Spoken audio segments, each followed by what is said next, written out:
All right, so what's next? May 11th, we have another Power BI session. It's a visualization masterclass. It's about the do's and the don'ts of Power BI. It makes your reports more clear. What do you have to do to make your reports more clear, understandable, and actionable? That's what we're going to discuss May 11th. All right. May 25th, data mashup and data as a product. And in this session, we will be talking about the challenge companies are facing when their central data team is overloaded with day-to-day activities and therefore lacking time to explore new business opportunities. And spoiler alert, data mesh is the answer. If you want to know why, please attend this session May 25th.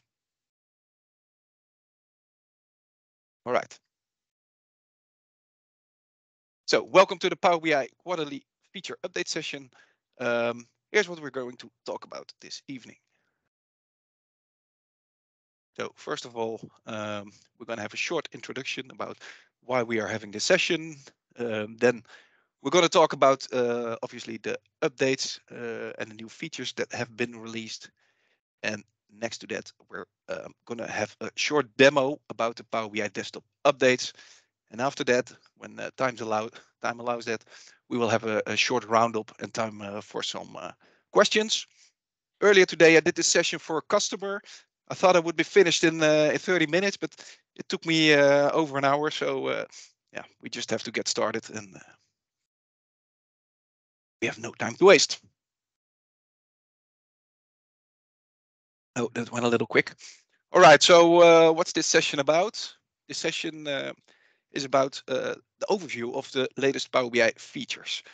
These features are always announced by Microsoft in their Power BI blog, and these features have cover various topics which I will elaborate on a little bit later. It's a quarterly update, so that means this is the update of the last quarter, which means we will have the updates for January, February, and March, obviously, of this year. January, you see it between the brackets. That's because January did not have a really major Power BI desktop update, but it has some other interesting updates. But we'll discuss that later. If you want to read the blog, you can visit it on the URL you see on.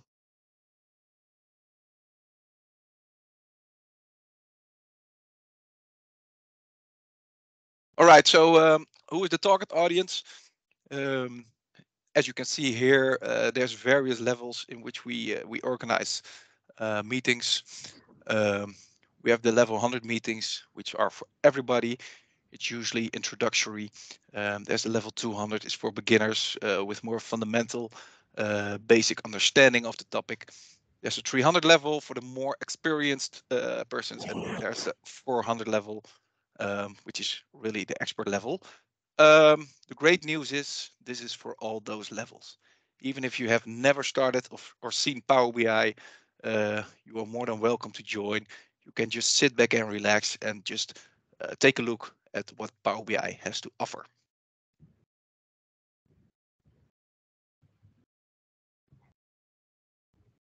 All right, there's several focal areas if it comes to updates on Power BI. This is also the areas Microsoft acknowledges. First of all, there's modeling and reporting, and this has everything to do with Power BI desktop updates. This is the main topic for tonight. This is what we're going to demo just a little bit later on. But there's also more topics which I just like to address very quickly, such as data connectivity updates, service updates, mobile updates, embedded analytic updates, developer updates, updates on visualization, custom visualizations. And there's also a category which does not fall under any of these areas, which we call other.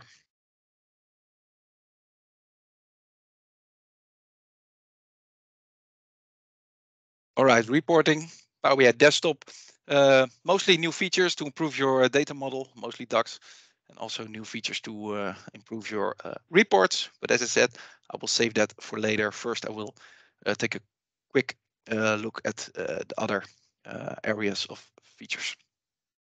All right. So data connectivity, what is it? These are new and updated connectors from third-party companies. I'm not gonna go over all of these updated connectors. It's not that interesting. Just take a look at it. If you want to know more about it, go to the blog site and go find the information there about the specific connector you are interested in. As always, my tip for using those connectors, be a little hesitant in using that, especially with new ones. You do not know in all cases who's the creator of those connectors. So there's not always a guarantee these connectors will work, especially with reports which are in a production environment. So be always cautious in using those connectors. Of course, if they are Microsoft certified, it brings a certain amount of quality. So it's pretty safe to use those.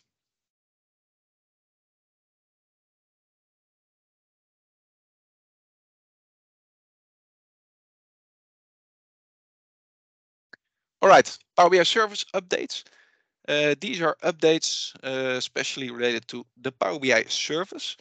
Those are always interesting because most people actually see and experience those updates. End users can see them also. Report creators can see them because we all use the Power BI service as a way of watching and sharing reports. So one of the first features is that there are better multitasking options if it comes to using Teams in Power BI. Within Teams, you have a Power BI button and the left ribbon, and there are some improvements over there. So for example, when you switch from the Power BI menu back to the Teams menu, back to the Power BI menu, it remembers where you left off and Power BI takes you back automatically. So we're in a report, we're going to another team site, we go back to the Power BI menu and it now remembers in which report you were.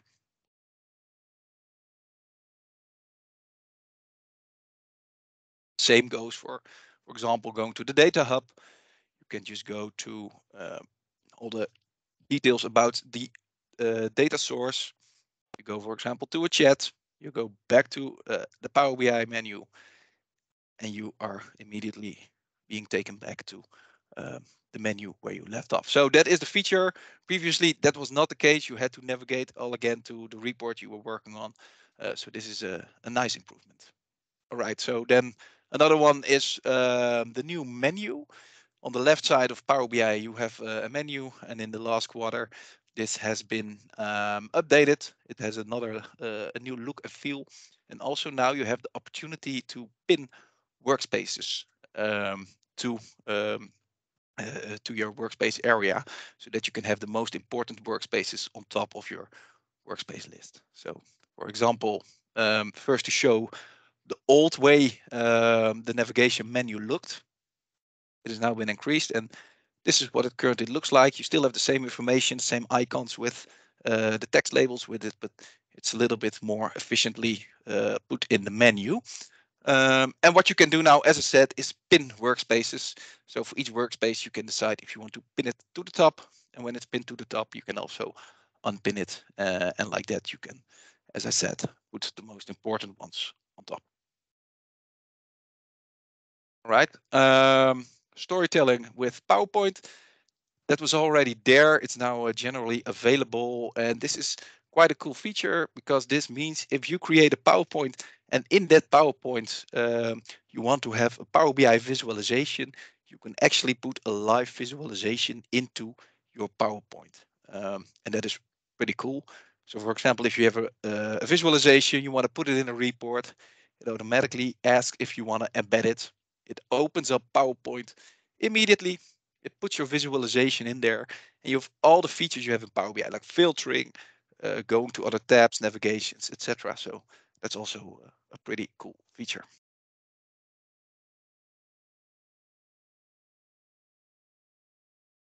All right, then the multiple audiences in Power BI apps.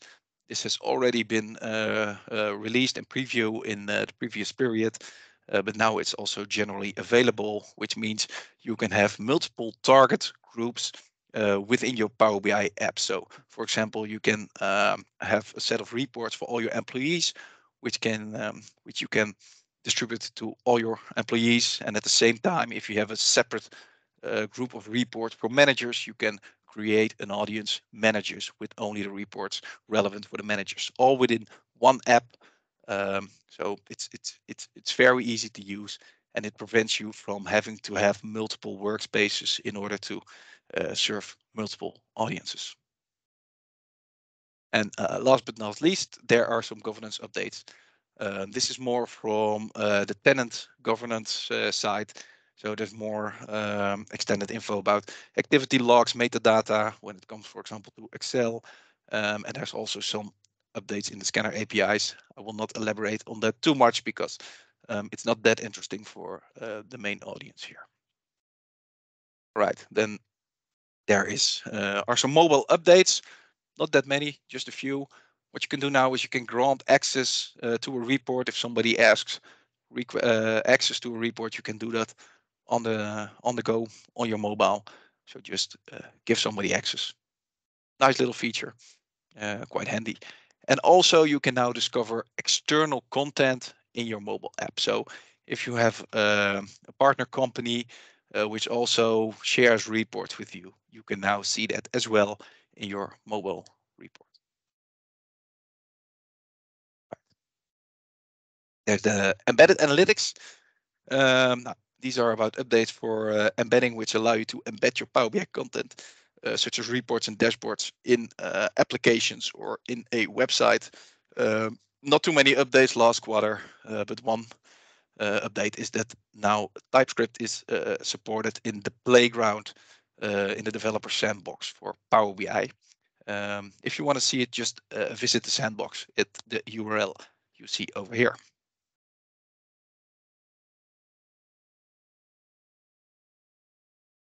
All right, developers, also not that many updates. Developer updates have to do with updates for the pro engineers, the developers. So not so much the people who use low code and just drag and drop, but these are more for application builders and those kind of developers. One of the things now is you can empower application users to quickly explore data with new Power BI embedding capabilities. So this allows interactive data exploration and report creation experience in a Power BI embedded application, which is pretty cool. And it looks something like this. So you can deep dive into some information, even it's a embedded page or report. All right, visualizations. These are all the new and updated custom visualizations that have been released in the last quarter. This is also a typical category, which is just nice to take a look at. Nice to see if you use one of those custom visualizations. But again, if you want to know more about them, please go to the blog site and read the full details about the updates. For now, I will just leave it like this and show only this list. And if you want to know more, just visit the site. Although, for example, I just want to show one of those custom visuals. The top one, the milestone trend analysis chart by Nova Silva. It looks something like this. So this is an example of custom visualization. It's not in the standard visualization package of Power BI, but this is something this company has created and makes it available for people to use. It's usually for a specific niche. So in this case, this is more for project management, and this really visualizes milestones very perfect. So these are the kind of visualizations you see in the category of custom visualizations. For the rest, I will just leave it like this. All right, the last category is the other category, miscellaneous updates for Power BI. Mostly these have to do in the last quarter with data marts.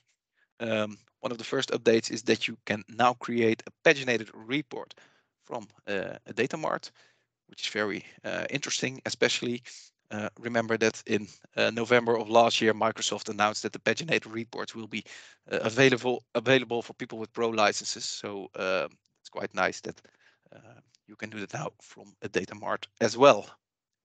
All right, other data marts updates are, for example, management of default data sets, which means basically that, apologies, a default data set enables quick reporting capabilities on top of the data mart, and you manage your default data set.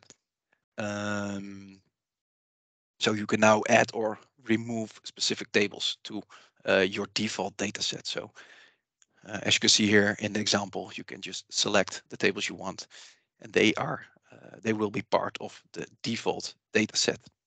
And the default data set is, as it said, a default data set. If you don't select anything, that's the set you will use to start building a report from a data mart. Also updates for visualization, visualizing results. Also quite interesting, because you now can easily explore and analyze data by building visuals on top of your query results.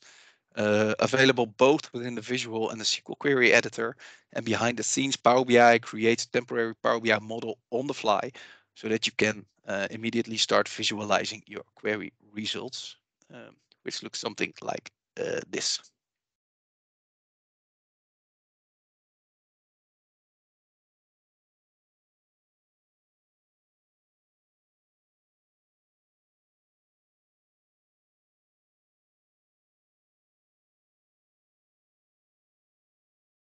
All right, so these are the last of the miscellaneous updates. So now it's time for the cool part, the cool stuff, which is really Power BI Desktop. As I said, it's usually divided in modeling new features and also reporting new features. If it comes to modeling new features, they have introduced two new DAX features, Linus and Linus X. For those who don't know what it is, I had to look it up myself as well. The Linus helps you predict data based on existing data, uses least square method to calculate a straight line, and then returns a table describing that line. But Linus only works with entire columns. So then there's also the Linus X, which is iterative, meaning that it evaluates each row in a table, which gives you ultimate control of the data points you used instead of the Linus function.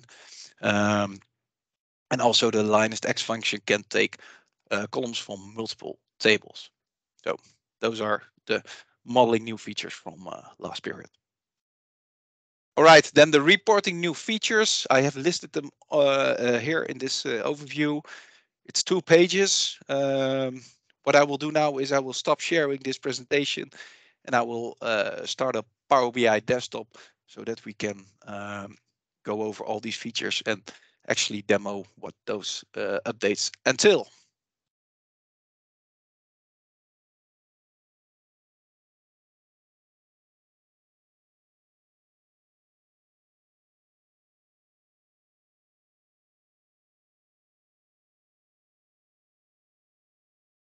Can everybody see my screen? Just the first check.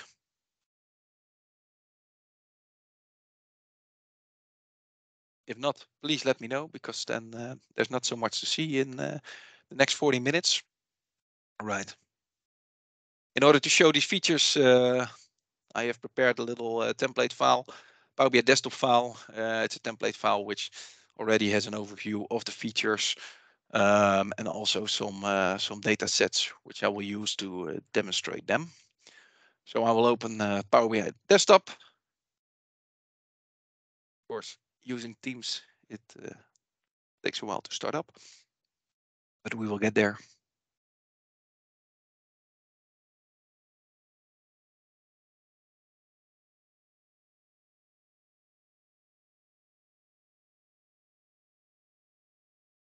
All right, so what we see here is an overview, all the new features that have been released in the last 3 months, and I will quickly go over them and show a little bit tell a little bit about what this is all about. So first of all, there's updates about themes, several updates.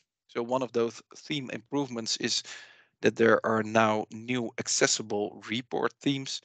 And accessible means that these themes are specially designed for people with visual disability. So people who are color deficient can now also show, have an opportunity to view the report with these color schemes in the way they can actually understand the colors and they see the colors in the right way. So if you want to see those, just go to the view, and here you already have the themes. So when you go to the drop down, you already see here a header which has the accessible themes. So you can select a theme which you think suits you.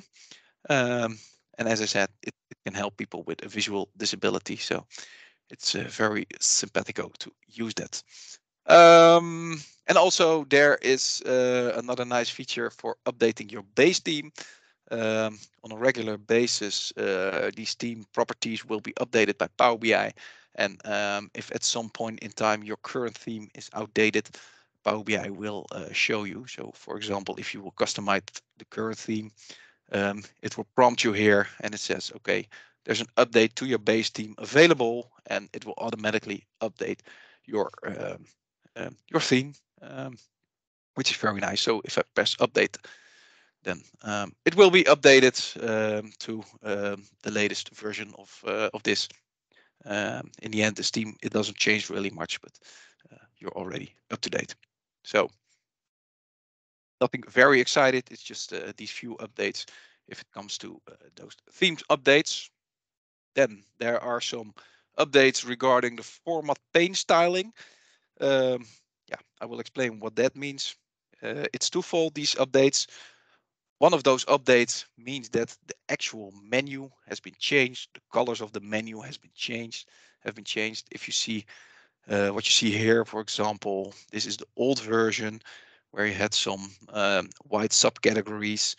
And what they did actually in the new way is that they reduced the contrast a little bit. So instead of a full white background, it's now a more gray background. So it's a little bit easier on the eye, and it makes it yeah, a little easier to watch.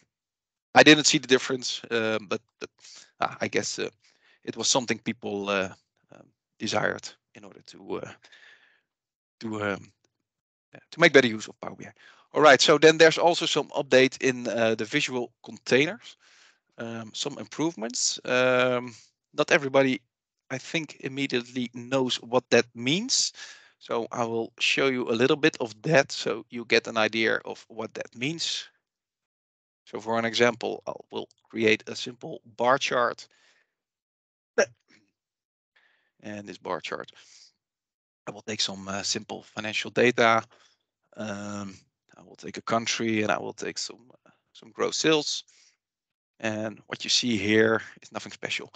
One of the updates you can see here is that there's now an option to add a subtitle to your visualization title.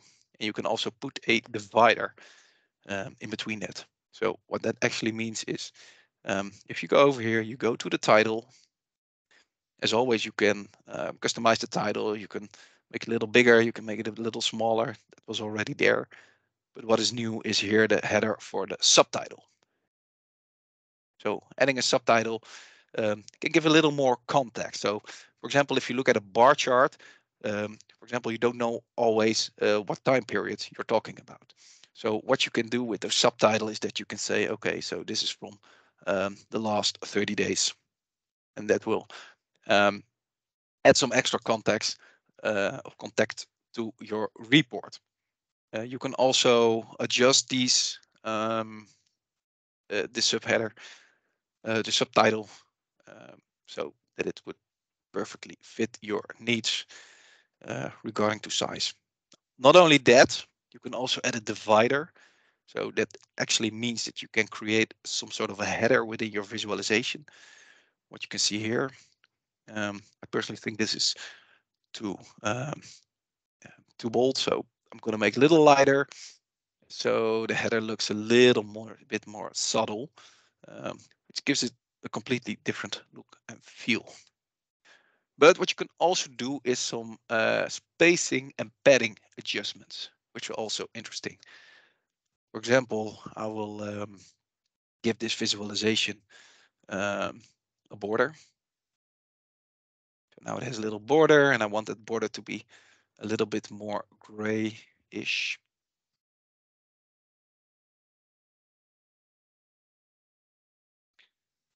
So what I can show now is that it gives you the opportunity to put some spacing. So what you can do with the spacing is that you can actually say, okay, I want my subtitle to be more close to my title.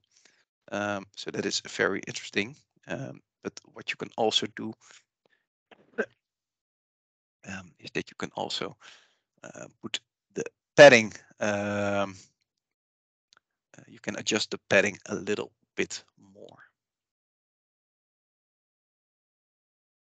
So the padding, I always have to search a little bit. So here it is under the properties. And with padding, that means you can actually say, okay, I want my title to start a little bit more below of the top bar and a little bit more to the right, a little bit more from the side.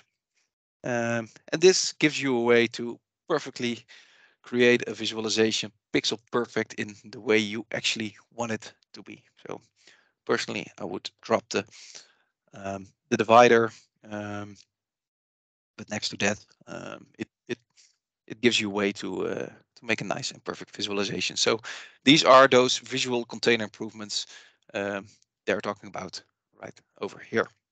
All right. Next up in our update menu is the text box update. What do we mean by that? It's not that special. As you know, in Power BI, you can also use text boxes the same way you can use text boxes in PowerPoint, for example. The only thing is that in PowerPoint, you have more options to customize those text boxes. And in Power BI, step by step, they're also adding those features to the text boxes you use in your report. So, for example, one of the features they added now is, which you up until now could never do, is that you indent your text header. So by using the tab, for example, you can move it a little bit around, but you can also do it now here from the menu, and you could say, okay, increase the indent, and just like that, you can do that. Unfortunately, it doesn't work with the bullets. You cannot nest one. You cannot create a hierarchy within those bullets, but this is the only thing this update entails. So it's not very special, but just makes working text boxes just a little bit more customizable. All right, then there's the conditional formatting. And the conditional formatting is also a very interesting item because up until now, conditional formatting already existed, but you can only use it based on numerical values. So you could only say, okay, I want another color for a specific bar based on the value of some sort of outcome. So if you have a KPI, which has to be 100, you could say, okay, everything that falls below 100 has to be in green, and everything that falls above 100 has to be in red. What you can do now is you can actually base this on a string value. So let me show that. Again, I will create a small bar chart. The bar chart, for example, is let's say I'll take this, put a city in here, and I'll take another something about the profit. What you see here is a really basic bar chart. So where you can use this for the use case, for example, if for example, you are a special subsidiary and you want to outline your performance compared to the rest. So what you can do then is that you can say, okay, we're from Sinclair, for example, and I want to highlight this value from Sinclair. So what you can do now is actually go to the bars, go to the color, press here the conditional formatting button. And what you can do then is that you can actually add a specific color to a specific value. Of course, you can always decide the format style. I'm not going to dive deeper into this, but what you can do now is we'll take the city and we say if the value is, for example, Sinclair,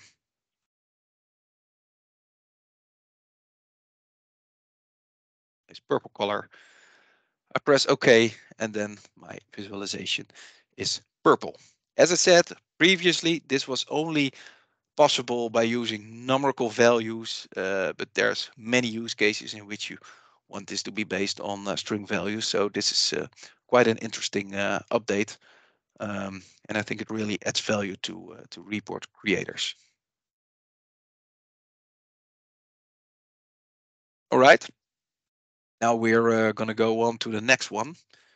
This is a pretty big change on object interaction. So Microsoft has announced that within the next year or 1.5 years, every pixel you see in Power BI Desktop will not be the same anymore. It will be completely rebuilt. And one of the first steps of rebuilding this is, for instance, on object level interaction. So what does that mean? It means that you can see the menus a little bit differently. What you see here now is on the right side, there's always this data pane. It always has your data. On the left of that, you have your visualization pane. And if you want to add a new visualization, you always start here. So you go here, you press new visualization, you select your data, and you see the new visualization. This is the way it always was in Power BI, but this is, of course, about to change. And that's not bad for per se. So for example, line chart here. Everything you want to adjust to a certain visualization, you do in this pane at the right side. So whether it is changing fields, you can always do it from here, or you can also add it from here. It's not. It's always been there. Also, if it comes to formatting your visual, it's always here in this visualization pane. It's always at the same place. You can always find it right here. You can always drag and drop certain things into your visualization. This is always the way it has been. But with on object level interaction, this will change a little bit.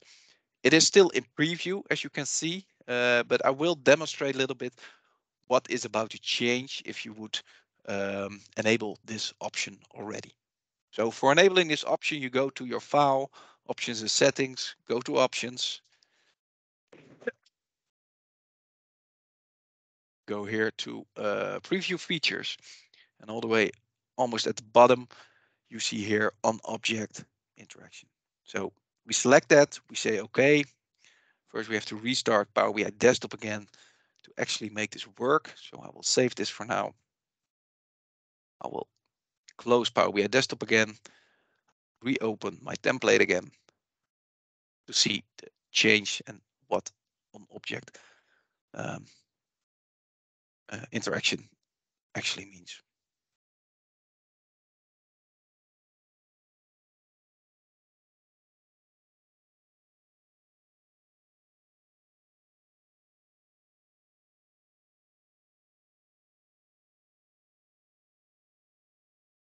All right, so this is the same report we've been working on just now.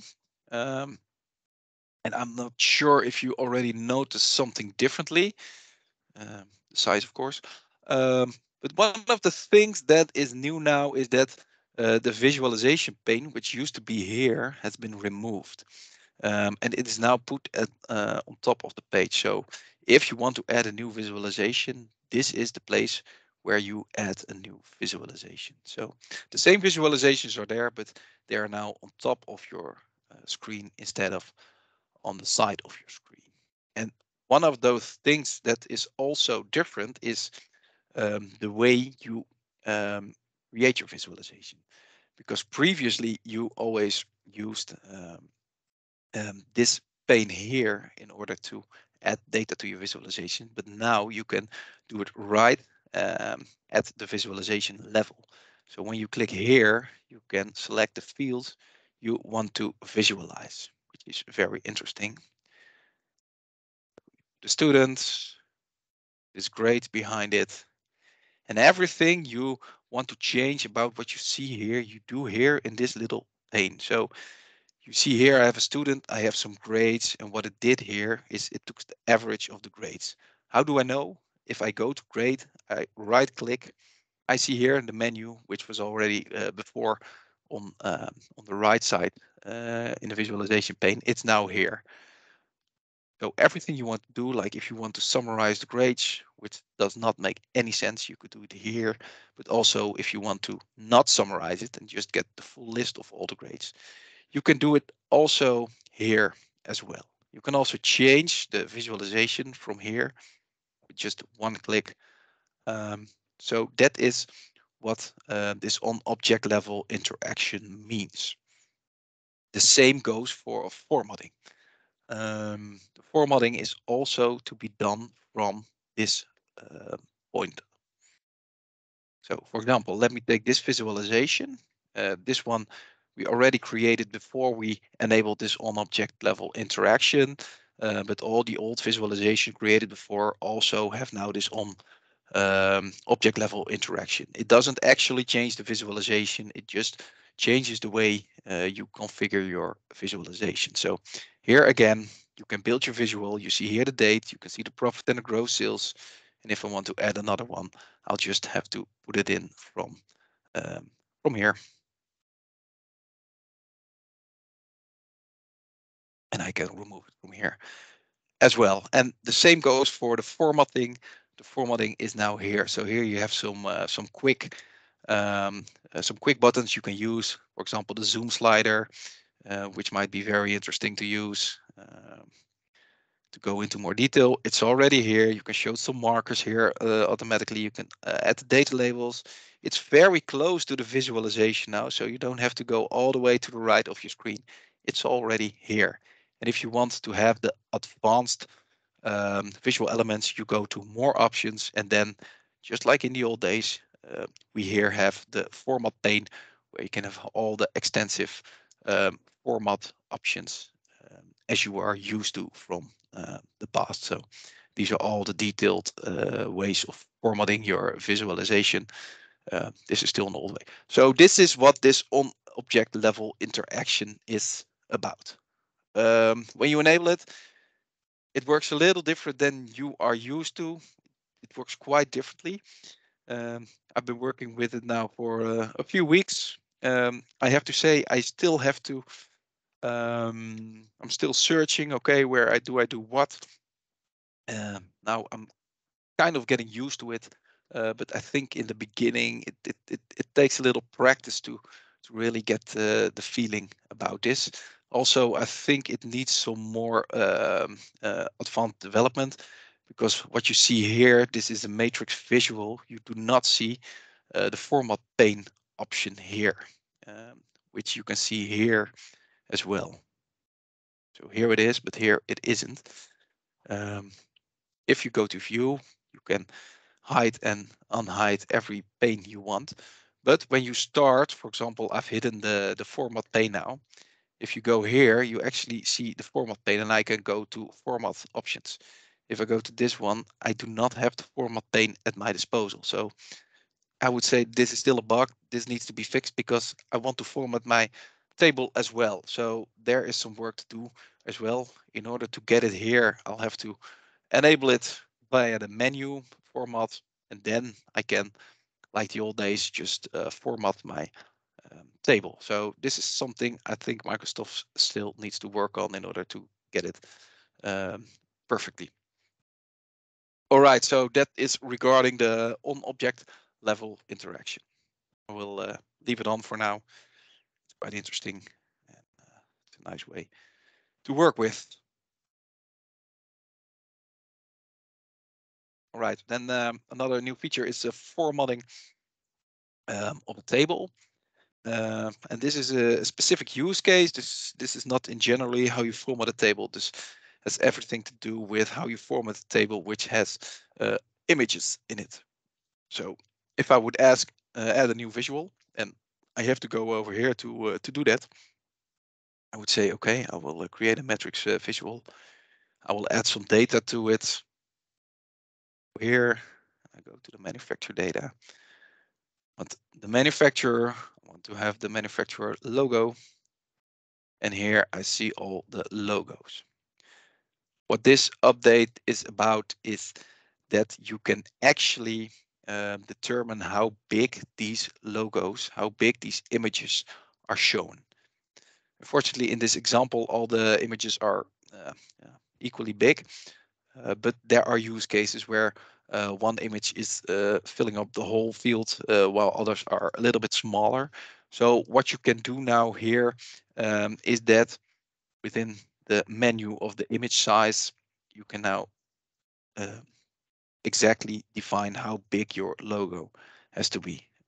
And that means that all the images in this column will be at exactly the given pixels you give it. So this gives it a nice way to make sure that there are no logos bigger than other ones.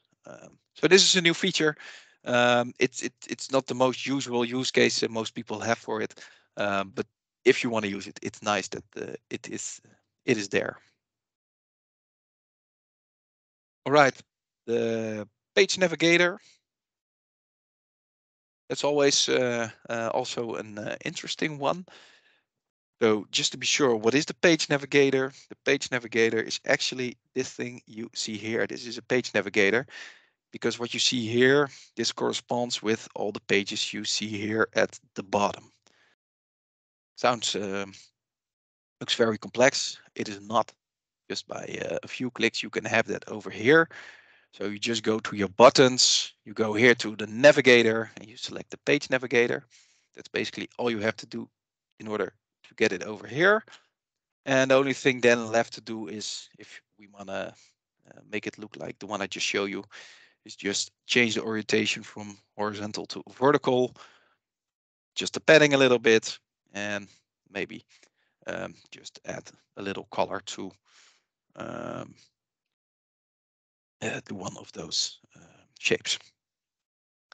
Style. This is the one, the fill, the yellow one, and there I have the same I had on the front page. So it's very easy to create a page navigator. So what's this update about? It has nothing to do with this actual page navigator because this has already been there. But what you can do now, and that is very nice, is that you can exclude certain pages from this page navigator. Previously, you were not able to do that, so it was showing all the pages or none of the pages. The only thing you could exclude were hidden pages, but now you can actually say for each page, I want to show it or I do not want to show it. So in this example, I want to hide all the topics we've already discussed. So I'm going to hide the themes, I'm going to hide the format, pane styling, the text box, the conditional formatting, on object interaction, and this is then the pane navigator. So this is exactly what this update is all about. All right, then we go back. What we have is also the smart narrative, and the smart narrative always needs a little bit of explanation. So what is the smart narrative? The smart narrative is a function for people with visual disability, which Power BI provides the opportunity to actually speak out what you see on the screen. So if people are not able to see a certain visualization, the smart narrative gives you a way to also translate what you see into text. So to give an example, I'll create a new visualization. Add some data to it. Date. Some numbers, which we have here. This is not that interesting. But what this is about is if we go over here to the properties, we go to the header icons. And if we go to all the icons, and this is something I'm not sure everybody uses this, you can determine which icons end user actually see on a visualization. This is not where the update is about. It's about the last one here, the smart narrative. And this smart narrative you can turn on. And once you turn that on, you immediately see here something popping up. It's a little icon of a document. So if I turn it off, it's gone. And if I turn it on, it's here. So what does that do? If you click on it as a user, it automatically loads smart narratives. So that will look something like this. And it explains what we actually see in this graph. So the gross sales trended up, resulting in a 164% increase between Zondag, Sunday, and Monday, etc., etc. So this is with assistive technology a way to help people to help them um, in what is shown to translate that to text. So that is one of the new features we see here regarding to smart narrative. Right? MIP sounds a little vague. It's the Microsoft Information Protection. And this means that there are now sensitivity labels you can use in your reports, which you can also now translate into your PDFs. The sensitivity labels you can usually apply over here. In this example, I do not have any sensitivity labels, but when I apply a sensitivity label, for example, highly confidential, I publish it to the Power BI web, and this label is, of course, being taken over by the Power BI web and showed over here, by the way. If we go over here, we can see I have a report. And this report over here, the label is in Dutch. It says confidential. And this means that your data and your report is being treated in a more confidential way. So, for example, if I would create a PDF export of this, it will use this confidentiality into this export. So it might take a while to export this. What it actually does is that it prompts me, if I open this PDF, to sign in with my account. And if I'm allowed to show the PDF, I can actually view the PDF. If I am not allowed to see this report, I can also not show the PDF. So that is basically what this is about. So it's a very powerful addition if it comes to data security. This will go on for a minute. I will get back to that later. Right. Then we have the row level security editor. There's been a change in this editor as well.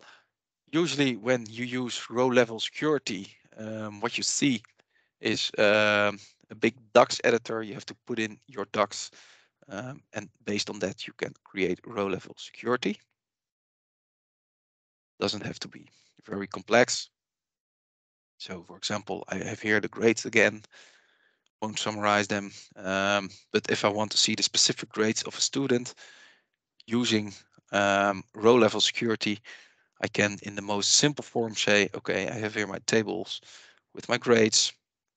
This is how it used to be. So you put in, I think it's students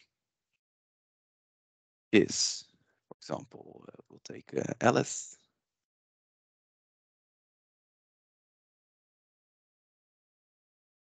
And we call the role student.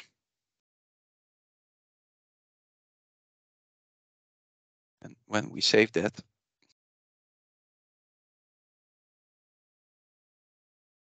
I'm gonna view this as being my student. Oh, it didn't save actually the name. If I go over here, I will see only the grades of Alice. So this is the most basic form of row level security. But one of the updates where this is about is that What you saw me do here is typing equals Alice.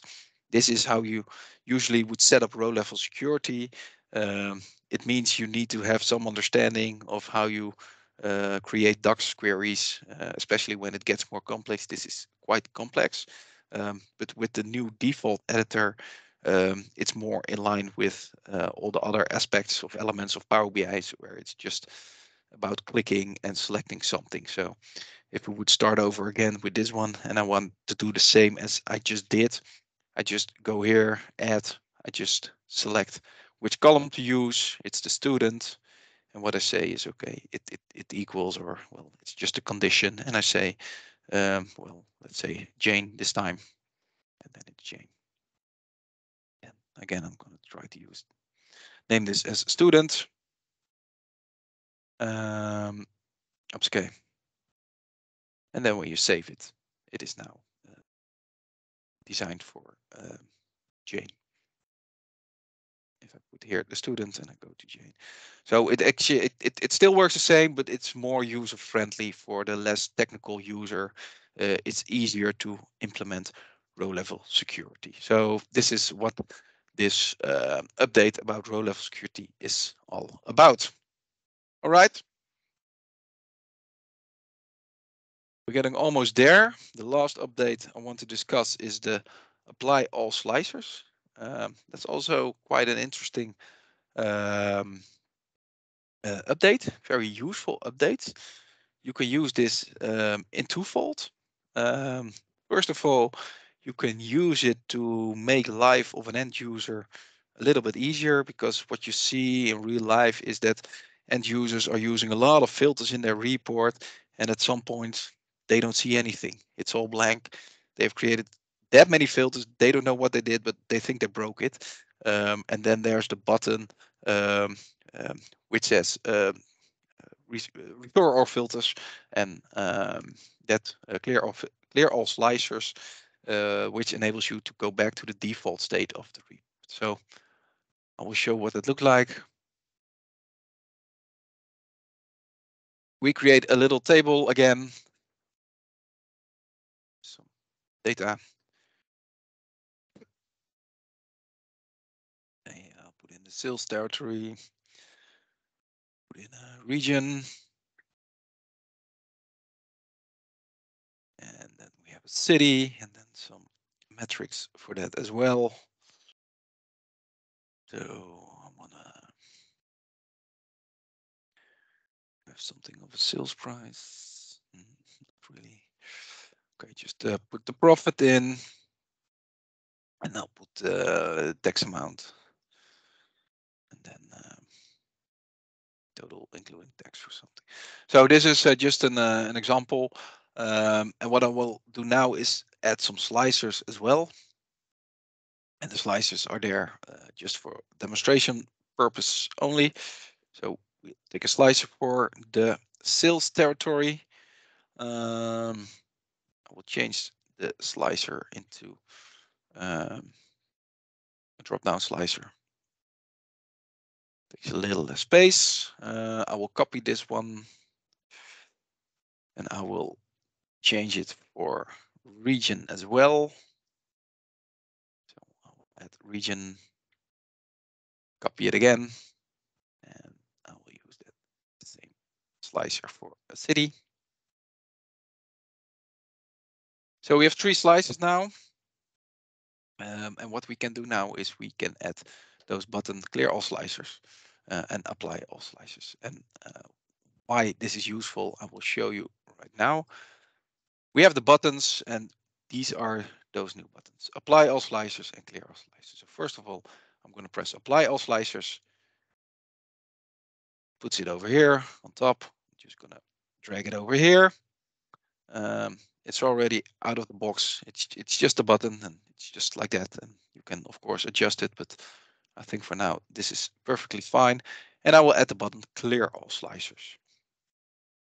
It also creates a nice little button, so you can customize it any way you want.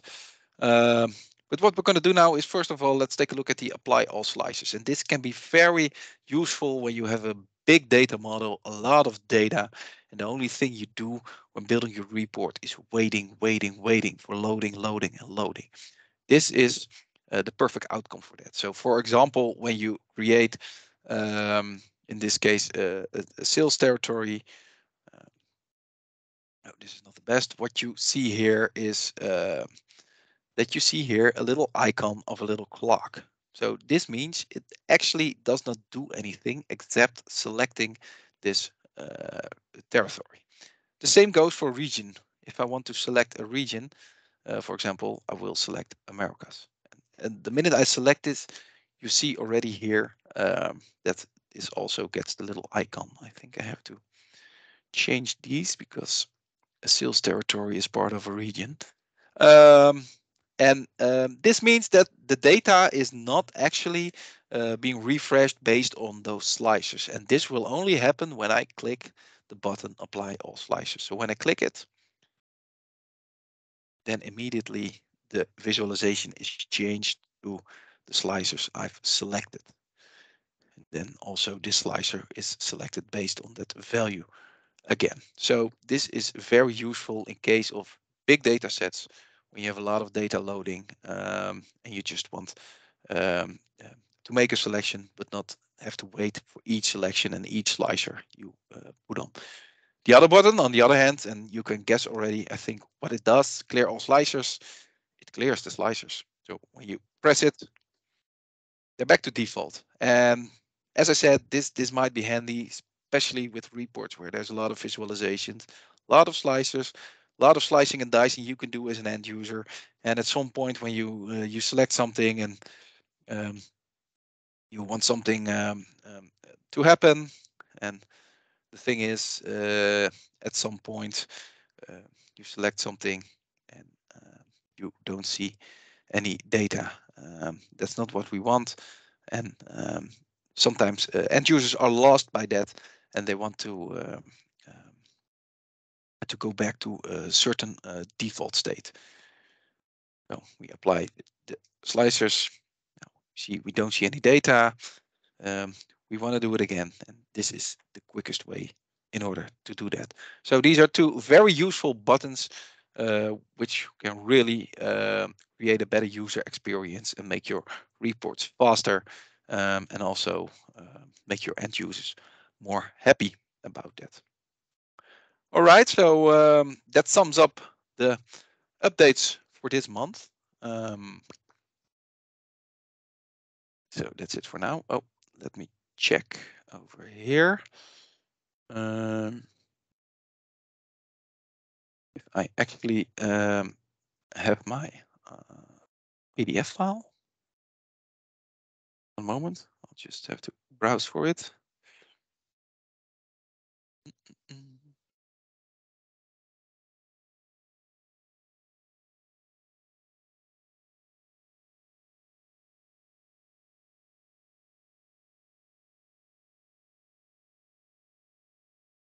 So it's over here.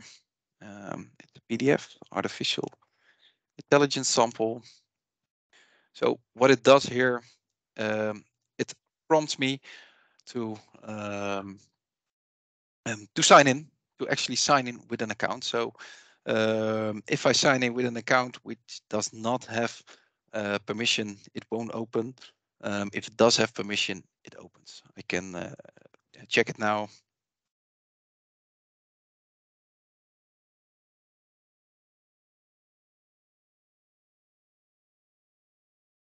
And we will see what is happening. Verifying it.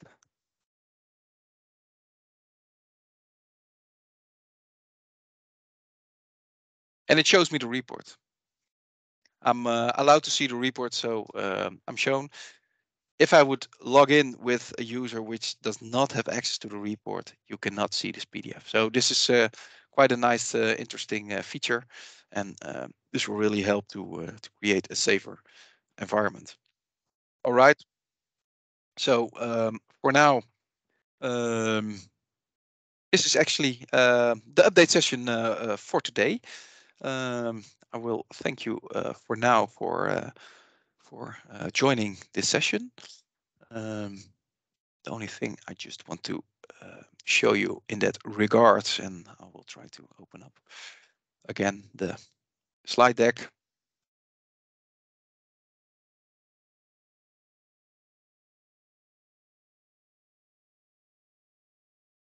What's next? Only to say thank you again.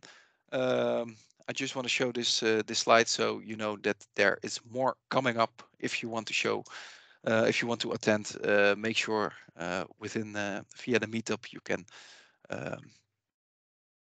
can apply for the session and you can join at any time you want. So thanks, and I hope to see you next quarter with some new fresh Power BI updates. Enjoy your evening and see you next time. If you have any questions, feel free to